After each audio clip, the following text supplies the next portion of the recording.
The Imperial Navy commissioned many TIE fighter variants during the Galactic Empire's reign, which quickly became a visible symbol of the Empire's military might. But what were some of the differences between the fighters in terms of their speed, acceleration, targeting systems, armaments, as well as their role within the Imperial Navy? For more future Imperial Explained videos, please give a like and subscribe to this channel. During the Empire's expansion, the TIE Heavy Starfighter, also known as the TIE Brute, was designed by Canon Fleet Systems to aid the Imperial forces deal with criminal organisations in the Outer Rim territories. Compared to the standard TIE fighter, its dimensions made it a much larger fighter, spanning twice the width of a standard TIE, and also a noticeable increase in its height.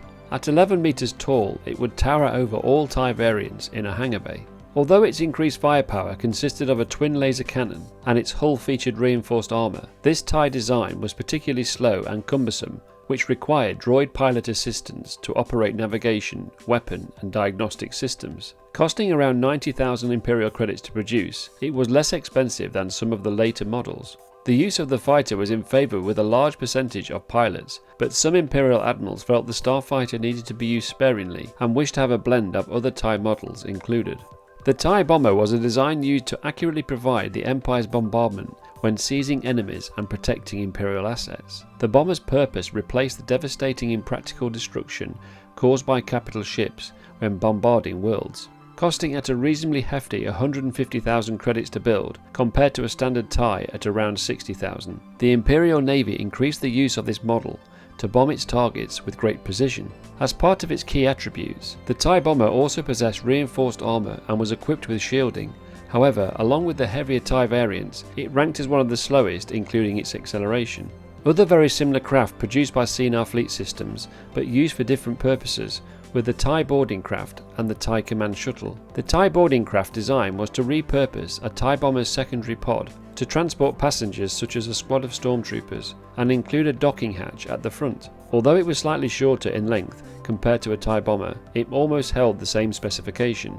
The TIE Command Shuttle was another TIE Bomber modified for the purpose of transporting high-ranking officers and officials between sections of the Death Star or between a fleet of Imperial Star Destroyers. Despite its low budget due to the design of the Lambda Shuttle, its secondary pod housed a luxurious passenger cabin and its wing design was angled outwards to distinguish it from a TIE Bomber. The TIE Fighter Advance V1 prototype, with greater speed and improved systems, was unveiled in 4BBY on Empire Day. As well as fitted with S-foils to fold its upper and lower wings, it held superior armoured plating, targeting weapons, full life support, and thread tracer devices to track other vessels. Several Imperial Inquisitors were supplied with the TIE Advanced V1 for hunting down Jedi survivors, but only a small number were ever produced. Costing 150,000 credits to build, these TIE fighters were the most highly developed starfighters in the Imperial Navy at that time, in terms of speed, acceleration, its hyperdrive, as well as other core systems. It was a formidable fighter consisting of projectile missile launchers,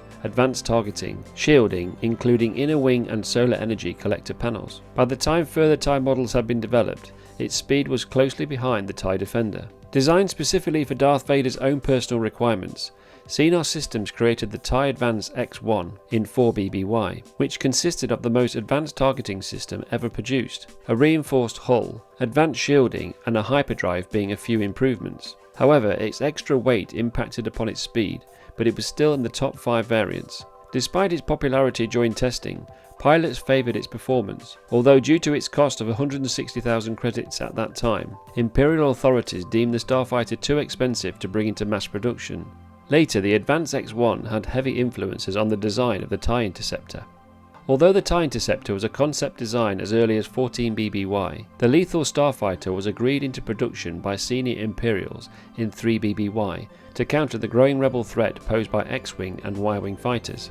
As the TIE Advance X1 was deemed too expensive to mass produce, Canon Fleet Systems found a way to design a starfighter at a reduced cost of 120,000 credits, but still produce a fighter which outmatched the rebels. The finished project resulted in a TIE model which was faster and greater in manoeuvrability and possessed acceleration not previously seen, although the Interceptor's cockpit was the same as the standard TIE to keep costs lower.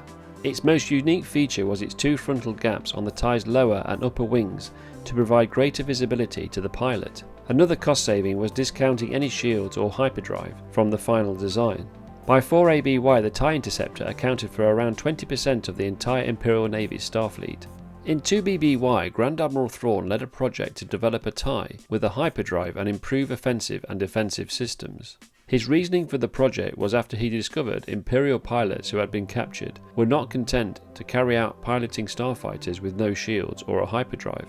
Thrawn worked closely with Canon Fleet Systems to build a particular design with 3 cutaway wings to provide increased visibility and manoeuvrability. Shields in a Class 2 hyperdrive were also added. When the first of the TIE Defenders were produced and tested, the model possessed the fastest acceleration and overall speed of any TIE variant made to date.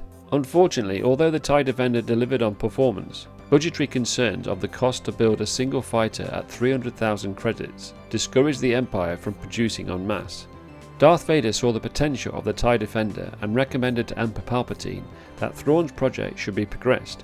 Thrawn arranged for an improved TIE called the TIE Defender Elite to be equipped with even greater speed, armaments, and ensured the cockpit controls were more straightforward than its predecessor to operate. It was longer and wider than the previous version, with even greater acceleration and speed to become the most powerful TIE fighter ever constructed. It was also equipped with a superior hyperdrive, shielding, and navigation system. However, its cost even exceeded its predecessor at 310,000 credits. The TIE SK-X-1, also known as the TIE Striker, was designed to replace the use of the standard TIE in high and low planetary atmospheric conditions. This was due to the difficulties encountered by pilots when manoeuvring in strong sidewind conditions, making steering problematic due to their lightweight hexagonal solar array wings. Also, enemies began to exploit the standard TIE in ground-based conflicts. The TIE Striker consisted of a larger cockpit compartment, adding extra weight to stabilise the fighter, and held 2 tilting servo-mounted wings. This cockpit compartment design, as well as the pilot, allowed for a gunner to sit at the back of the craft. However, despite their specific use, the Imperial Navy leadership still viewed the standard TIE and bombers adequate for their conflicts. An upside for the production of this fighter was they cost 70,000 credits, but only 10,000 credits more than a standard TIE. Also, their length and width of 17 meters by 11 meters made them the largest starfighter model ever created by Canon Fleet Systems.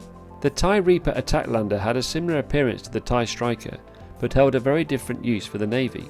The largest TIE model by a considerable margin, it operated as a dropship to transport Death Trooper commandos to designated positions during battle. What the Reaper lacked in speed and acceleration compared to starfighter models, the dropship made up for in energy shields and thick armoured plating. This was necessary to protect the investment the Empire had made in the Death Trooper. As well as possessing 2 powerful laser cannons, it held sensor jamming technology, and the TIE Reaper could drop passengers close to the ground without having to land using its thrusters. Compared to some of the experimental starfighters, its cost was reasonable at around 140,000 credits.